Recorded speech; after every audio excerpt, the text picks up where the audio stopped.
بسم اللہ الرحمن الرحیم۔ شاداب وادی، حسین کہسار اور دلکشاں مناظر کے لیے بلخ کا شہر سارے جہان میں عروس البلاد کے نام سے مشہور تھا۔ موسم گرما میں دور دراز خطوں سے سیاحوں کے قافلے رواں دواں چلے آتے تھے اور اچانک دیکھتے ہی دیکھ سارے شہر کی رونق میں اضافہ ہو جاتا تھا۔ یہی جشن بہارا کے دن تھے کہ خراساں کی طرف سے سیاحوں کا ایک کارواں اترا۔ اس قافلے میں ایک حسین و جمیل خوبرو نوجوان بھی تھا۔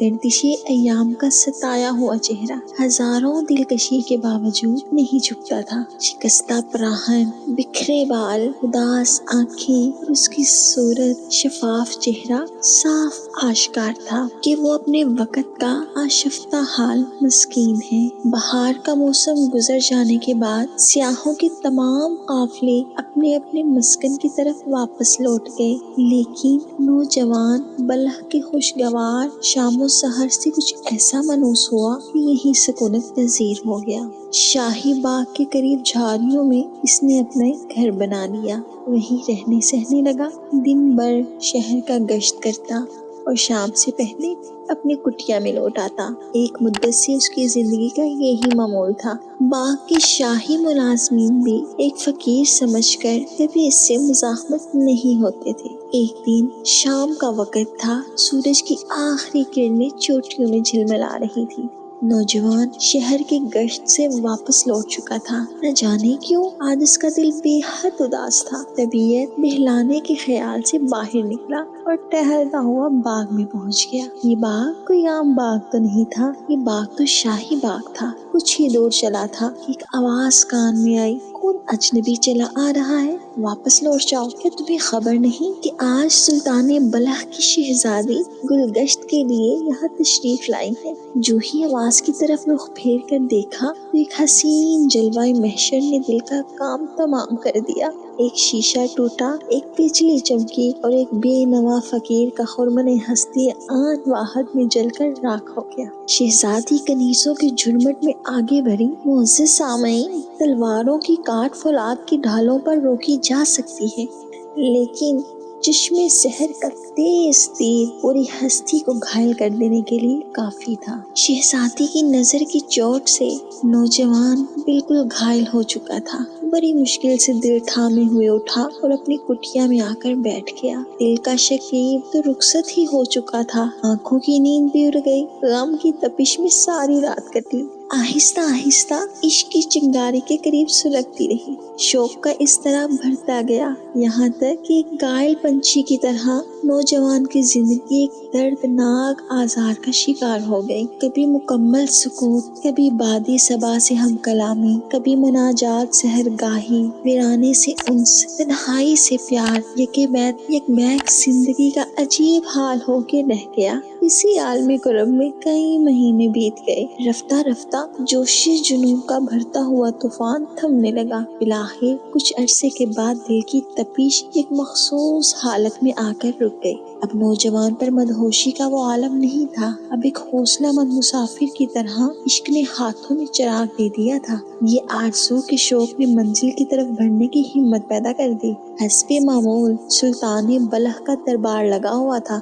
فریادیوں کے مقدمات کی سماعت شروع ہو چکی تھی۔ اتنے میں ایک نقیب نے آ کر اطلاع دی، جہاں پناہ ایک فقیر قلعہ معلیٰ کے دروازے پر کھڑا ہے، پائیگاہ سلطانی پر باریاب ہونے کی اجازت چاہتا ہے۔ غالباً وہ کوئی فریاد لے کر حاضر ہوا ہے۔ حکم صادر ہوا کہ اسے باریاب کیا جائے۔ چند ہی لمحے کے بعد فقیر دربار میں حاضر کیا گیا۔ ہونے والے مقدمے کی سماعت کا سلسلہ ختم ہو چکنے کے بعد خطاب شاہی فقیر کی طرف متوجہ ہوا۔ تمہاری کیا فریاد ہے؟ فقیر نے جواب دیا، ایک ایسی درخواست لے کر حاضر ہوا ہوں جسے مجمع عام میں نہیں پیش کر سکتا۔ تنہائی کا موقع عنایت فرما دیجیے۔ دربار ختم ہونے کے بعد نوجوان کو طلب کیا گیا۔ وزیر نے دریافت کیا، جہاں پناہ کے حضور میں تمہیں کیا کہنا ہے؟ جہاں پناہ کی شہزادی کے ساتھ نکاح کی درخواست لے کر حاضر ہوا ہوں۔ معزز سامعین، نوجوان نے جواب دیا، جہاں پناہ کی شہزادی کے ساتھ نکاح کی درخواست لے کر حاضر ہوا ہوں۔ فقیر نے نہایت ہی جرأت سے جواب دیا۔ ابھی فقیر کی زبان سے یہ جملہ ختم بھی نہ ہونے پایا تھا کہ فرتے غضب میں وزیر کی آنکھوں سے چنگاریاں اڑنے لگی۔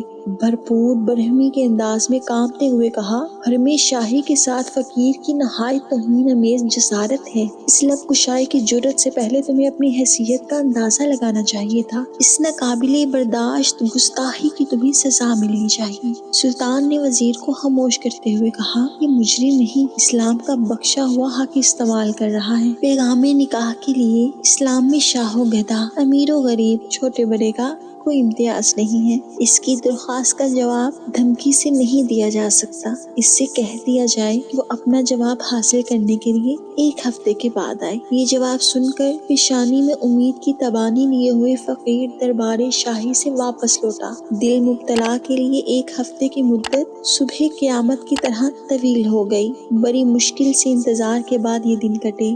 اس درمیان میں بادشاہ نے وزیر کو اپنی منشا سے آگاہ کر دیا تھا کہ صاف انکار کی بجائے اس نے تدبیر سے نوجوان کو ٹالا جائے، یا پھر کوئی ایسی کڑی شرط رکھی جائے جس کو پورا کرنا ناممکن ہو۔ معزز سامعین، جب 7ویں دن فقیر دربار میں حاضر ہوا تو وزیر نے نہایت خندہ پیشانی سے اس کا استقبال کیا، اعزاز کے ساتھ بٹھایا اور مہر و شرافت کی زبان میں نوجوان سے مخاطب ہوا۔ شہزادی کے لیے دنیا کے نامور اور عظیم بادشاہوں کی طرف سے بے شمار پیغامات موصول ہوئے ہیں۔ تمہارا پیغام بھی انہی میں شامل کر لیا گیا ہے۔ البتہ تم اگر ایک شرط پوری کر دو تو میں تمہیں یقین دلاتا ہوں کہ تمہارا پیغام قبول کر لیا جائے گا۔ وزیر کا جواب سن کر اندھیرے میں ایک کرن پھوٹی اور فرتے شوق سے فقیر کی آنکھیں چمک اٹھی۔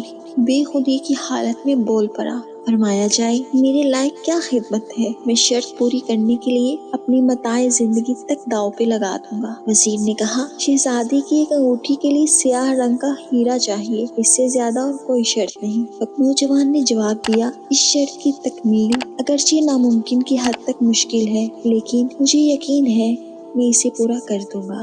سنا ہے کہ وہ ہیرا سیاہ رنگ کے پہاڑوں کی برفیلی چوٹی میں پیدا ہوتا ہے۔ خدا میری مدد کرے گا۔ رات بھیگ چکی تھی، سارا شہر سناٹے کے عالم میں محو خواب تھا۔ نوجوان کی کٹیا سے کبھی کبھی سسکیوں کی آواز سنائی پڑتی تھی۔ پیشانی زمین پر رکھے ہوئے اشکبار آنکھوں کے ساتھ وہ کہہ رہا تھا، اے درد مندوں کے چارہ ساز، سلگتا ہوا دل لے کر تیرے دربار میں حاضر ہوا ہوں۔ حسرت کی جلی ہوئی راکھ کو زندہ کر دے، اے مجبور بندوں کی آخری امیدگاہ، مشکلات کے اندھیرے میں قدم اٹھا رہا ہوں، اپنی رحمتوں کے سہارے منزل مقصود تک پہنچا دے۔ اپنے حبیب کے شاداب تجلیوں کے صدقے میرے رستے ہوئے زخموں اور بھیگی ہوئی پلکوں پر رحم فرما۔ معزز سامعین، صبح ہوتے ہی اس کے آنسوؤں کا طوفان تھم گیا۔ سجدے سے سر اٹھایا تو پیشانی افق پر یقین کا اجالا چمک رہا تھا۔ شاید رحمتی بندہ نواز کی کوئی غیر محسوس تجلی کے ویرانے میں اتر آئی تھی۔ ایک اٹوٹ عزم کا تیور لیے ہوئے نوجوان اٹھا اور کاندھے پر تیشہ رکھ کر آبادیوں سے باہر نکل آیا۔